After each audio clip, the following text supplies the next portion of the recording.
ನಂತರ ಸುವರ್ಣ ಫೋಕಸ್ಗೆ ಮತ್ತೆ ಸ್ವಾಗತ. ಈಗ ನಿಮಗೆ 4 ನರಭಕ್ಷಕ ಪ್ರಾಣಿಗಳನ್ನು ತೋರಿಸ್ತೀನಿ. ಅವುಗಳನ್ನು ಕಂಡಾಗ ನೀವು ಅವು ಅಷ್ಟೊಂದು ಕ್ರೂರಿಗಳ ಅಂತ ಅಚ್ಚರಿ ಪಡ್ತೀರಾ.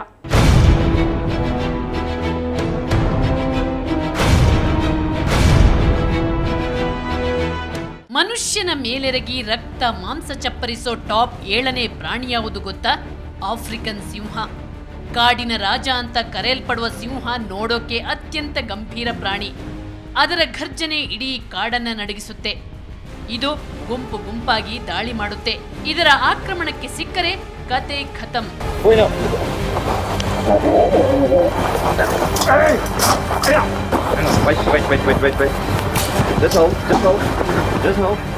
ಒಂದು ಕಾಲದಲ್ಲಿ ಮನುಷ್ಯನ ನಂತರ ಭೂಮಿ ಮೇಲೆ ಅತಿ ಹೆಚ್ಚು ಸಂಖ್ಯೆಯಲ್ಲಿದ್ದ ಸಸ್ತನಿ ಅಂದ್ರೆ ಸಿಂಹ. ಇದು ಆಫ್ರಿಕಾ ಮತ್ತು ಭಾರತದಲ್ಲಿ ಹೆಚ್ಚಾಗಿ ಕಂಡುಬರುತ್ತೆ. ಇದರ ದಾಳಿಗೆ ಸಿಕ್ಕು ಪ್ರತಿ ವರ್ಷ ಸಾಯೋ ಮನುಷ್ಯರ ಸಂಖ್ಯೆ ಸರಾಸರಿ 70ಕ್ಕೂ ಹೆಚ್ಚು. 70ಕ್ಕೂ ಹೆಚ್ಚು ಮಂದಿ ಸಿಂಹ ದಾಳಿಗೆ ತುತ್ತಾಗ್ತಾರೆ.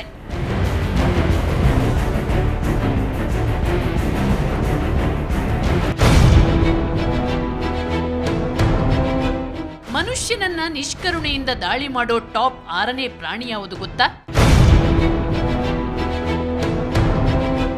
ಬೆಕ್ಕಿನ ಜಾತಿಗೆ ಸೇರಿದ ಹುಲಿ. ಇದು ಮಾನವನ ಇನ್ನೊಂದು ದೊಡ್ಡ ಶತ್ರು. ನಮ್ಮ ರಾಷ್ಟ್ರ ಪ್ರಾಣಿಯಾಗಿರುವ ಹುಲಿ ಸುಮಾರು 300 ಕೆಜಿ ತೂಗುತ್ತೆ. ಸರಾಸರಿ 26 ವರ್ಷ ಬಾಳೋ ಹುಲಿಯ ದಾಳಿಗೆ ಬಲಿಯಾಗದ ಪ್ರಾಣಿಗಳೇ ಇಲ್ಲ ಅನ್ನಬಹುದು. ಇದು ಆನೆಯಿಂದ ಹಿಡಿದು ಮಂಗನವರೆಗೂ ಎಲ್ಲಾ ಪ್ರಾಣಿಗಳನ್ನ ಬೇಟೆಯಾಡುತ್ತೆ.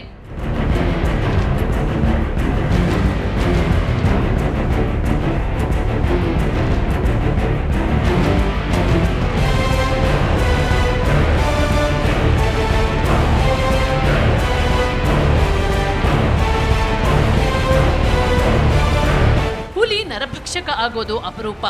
ಮೈಯ ಶಕ್ತಿ ಹಾಗೂ ಕೊನೆಹಲ್ಲು ಕಳೆದುಕೊಂಡಾಗ ಇದು ಮನುಷ್ಯನ ಬೇಟೆಗೆ ಹೊರಡುತ್ತೆ. ಆದ್ರೆ ಹುಲಿ ನರಭಕ್ಷಕನಾದ್ರೆ ತುಂಬಾನೇ ಡೇಂಜರ್. ಮತ್ತೆ ಅದಕ್ಕೆ ಬೇರೆ ಯಾವ ಪ್ರಾಣಿಯ ಮಾಂಸವೂ ರುಚಿಸೋಲ್ಲ. ಇದರ ದಾಳಿಗೆ ಪ್ರತಿ ವರ್ಷ ಸಾಯೋ ಮಂದಿ ಎಷ್ಟಂದ್ರೆ ಹೌದು, 100ಕ್ಕೂ ಹೆಚ್ಚು ಮಂದಿ ಪ್ರಾಣ ಕಳೆದುಕೊಳ್ಳುತ್ತಿದ್ದಾರೆ.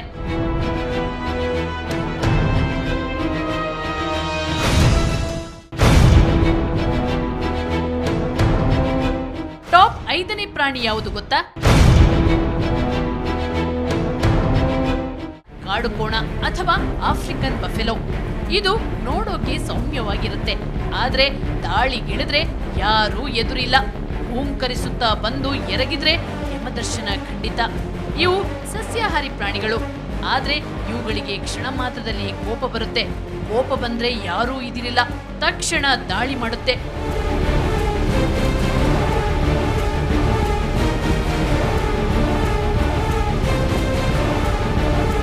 ಆಫ್ರಿಕಾದಲ್ಲಿ ಇದನ್ನ ಕಪ್ಪು ಸಾವು, ವಿಧವೆಯರನ್ನು ಮಾಡುವ ಪ್ರಾಣಿ ಅಂತಲೇ ಕರೆಯುತ್ತಾರೆ. ಯಾಕಂದ್ರೆ ಆಫ್ರಿಕಾದಲ್ಲಿ ಬೇರೆ ಯಾವ ಪ್ರಾಣಿಗಳಿಗಿಂತಲೂ ಕಾಡುಕೋಣದ ದಾಳಿಗೆ ತುತ್ತಾಗಿ ಸಾಯುವವರ ಸಂಖ್ಯೆ ಹೆಚ್ಚು. ಕಾಡುಕೋಣದ ದಾಳಿಗೆ ತುತ್ತಾಗುವವರ ಸಂಖ್ಯೆ ಅದೆಷ್ಟು ಅಂದ್ರೆ 200ಕ್ಕೂ ಹೆಚ್ಚು ಮಂದಿ ಪ್ರಾಣ ಕಳೆದುಕೊಳ್ತಿದ್ದಾರೆ ಪ್ರತಿ ವರ್ಷ.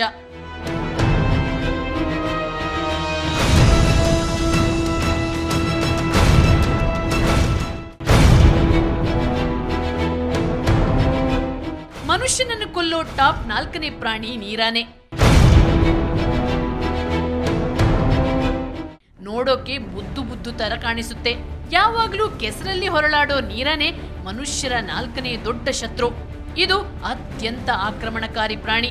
ಇದರ ಆಕ್ರಮಣಕ್ಕೆ ಯಾವ ಪ್ರಚೋದನೆಯೂ ಬೇಕಾಗಿಲ್ಲ. 1 ರಿಂದ 3 ಟನ್ ತೂಗೋ ನೀರಾನೆ ದಾಳಿ ಮಾಡಿದ್ರೆ ಖೇಲ್ ಖತಮ್.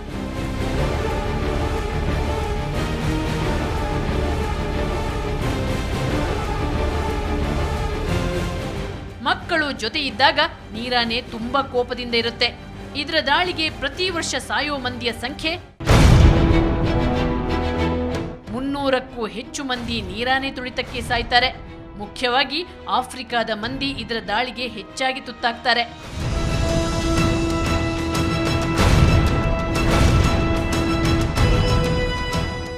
ಅಚ್ಚರಿ ಆಯ್ತಾ? ಇನ್ಮುಂದೆ ಇದೆ ಮಾರಿ ಹಬ್ಬ. ಈ ಕೀಟ ವರ್ಷಕ್ಕೆ 20 ಲಕ್ಷ ಮನುಷ್ಯರನ್ನ ಬಲಿ ತಗೊಳುತ್ತೆ. ಅದು ಯಾವುದು ಅಂತ ಹೇಳ್ತೀನಿ ಬ್ರೇಕ್ನ ನಂತರ.